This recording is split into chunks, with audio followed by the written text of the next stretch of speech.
Every time I pull my hair out, was any out of fear that you'll find me ugly and one day you'll disappear. Cause what's the point of crying? It was never even enough. Did you ever want me? Was I ever good enough? But boys are layer, but boys are layer. Assalamualaikum warahmatullahi wabarakatuh. Perkenalkan, nama saya Riko Mangsa Putri dengan NPM 0323 01035. Saya dari kelas A semester 2 Prodi PGSD. Di video kali ini saya akan membuat tutorial melukis bayangan pada cermin hidung dan cermin cembung. Sebelum lanjut ke tutorialnya, kita bahas sekilas tentang cermin cekung dan cermin cembung. Cermin cekung dan cermin cembung adalah dua jenis cermin lengkung yang sering kita temui dalam kehidupan sehari-hari. Nah, dua jenis cermin ini memiliki karakteristik yang berbeda. Kalau cermin cekung itu, dia dapat membentuk bayangan yang bersifat nyata atau maya sesuai dengan kedudukan dari bendanya. Sedangkan cermin cembung, dia hanya dapat membentuk bayangan yang berupa maya. Oke, yang pertama kita bahas yakni cermin cekung. Cermin cekung itu kira-kira gambarannya seperti ini. Nah, pada bagian permukaannya itu dia akan melengkung ke dalam. Nah, di sini kita sudah memiliki gambar ilustrasi dari cermin cekung. Unsur-unsurnya itu yang pertama ada garis lurus yakni sumbu utama, kemudian ada titik M yang dinamakan sebagai titik pusat kelengkungan, kemudian ada titik F yakni titik fokus, kemudian di sini ada cerminnya yang dimana ini adalah bagian dari belakang cermin, kemudian ini adalah bagian depan cermin. Untuk menentukan dari pembentukan bayangan pada cermin cekung, kita memerlukan tiga yang namanya sinar istimewa. Nah, yang pertama yaitu sinar istimewanya. Ketika sinar datang mengenai cermin, maka sinar tersebut akan dipantulkan melalui titik fokus. Nah, gambarannya yakni ini untuk sinar istimewa yang pertama. Ketika sinar datang sejajar dengan sumbu utama mengenai cermin, maka sinar tersebut akan dipantulkan melalui titik fokus.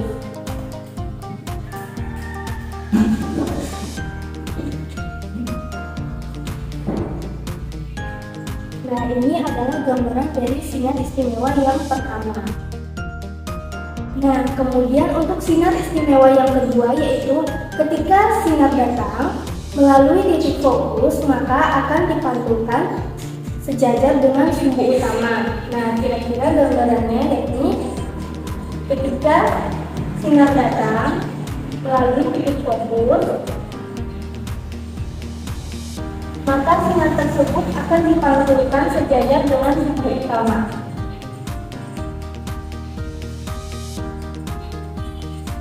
Nah, kira-kira gambarannya seperti itu. Oke, sekarang kita lanjut untuk sinar istimewa yang ketiga, yaitu sinar datang melalui titik pusat kelengkungan, maka akan dipantulkan ke arah titik pusat kelengkungan itu lagi. Nah, contohnya ini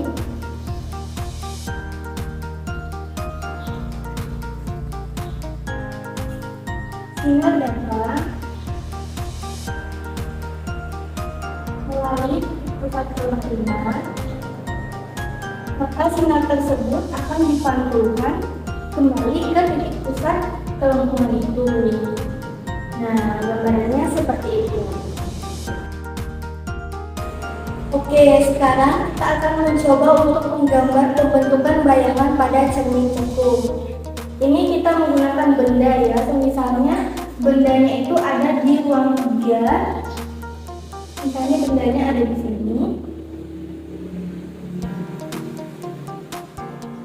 Nah, untuk pembentukan bayangan kita memerlukan minimal 2 sinar istimewa.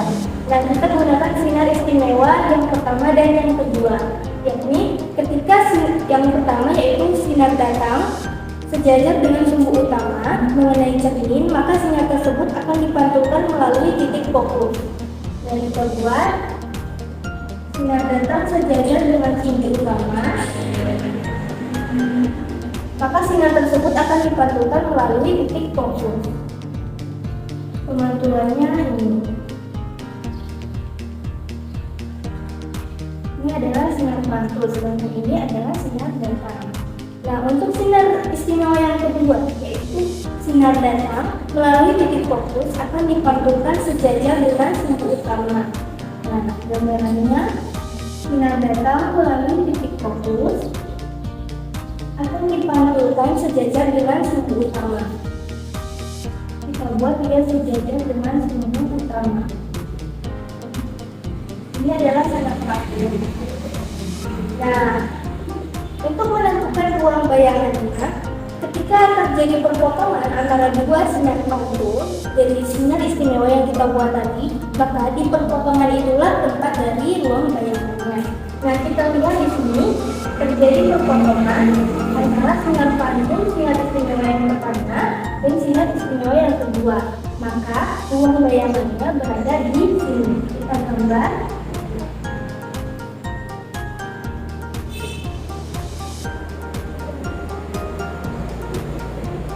Nah, untuk ruang bayangannya sekarang berada di ruang 2. Untuk gambar dan posisinya itu dia terbalik dan diperkecil karena ketika ruang bendanya lebih besar daripada ruang bayangannya, maka sifat dari bayangannya itu diperkecil.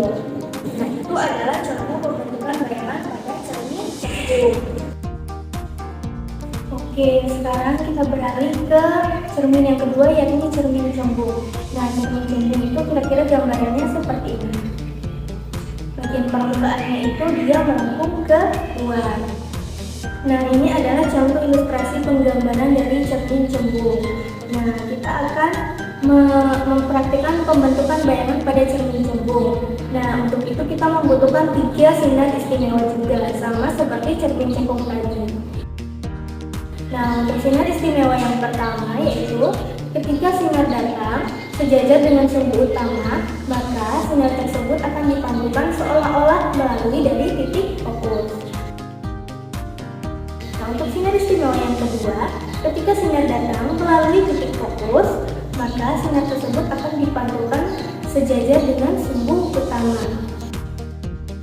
Nah, untuk sinar istimewa yang ketiga, ketika sinar datang melalui titik pusat kelentungan, maka sinar tersebut akan dipantulkan seolah-olah berasal dari titik pusat kelentungan itu. Nah, sekarang kita akan praktikkan pembentukan bayangan dari cermin cembung itu menggunakan minimal 2 dari sinar istimewa itu. Nah, langsung saja ke pembentukannya. Nah, untuk cermin cembung, untuk ruang bendanya itu dia selalu berada di ruang 4. Tidak mungkin berada di ruang 1, 2, atau 3 karena ruang 1, 2, dan 3 itu adalah bersifat maya atau tidak nyata karena dia berada di dalam cermin. Nah, misalnya untuk bendanya itu berada di sini, ruang 4. Kemudian kita akan menentukan ruang bayangannya yaitu dengan menggunakan 2 sinar istimewa. Misal kita gunakan sinar istimewa yang pertama dan sinar istimewa yang kedua.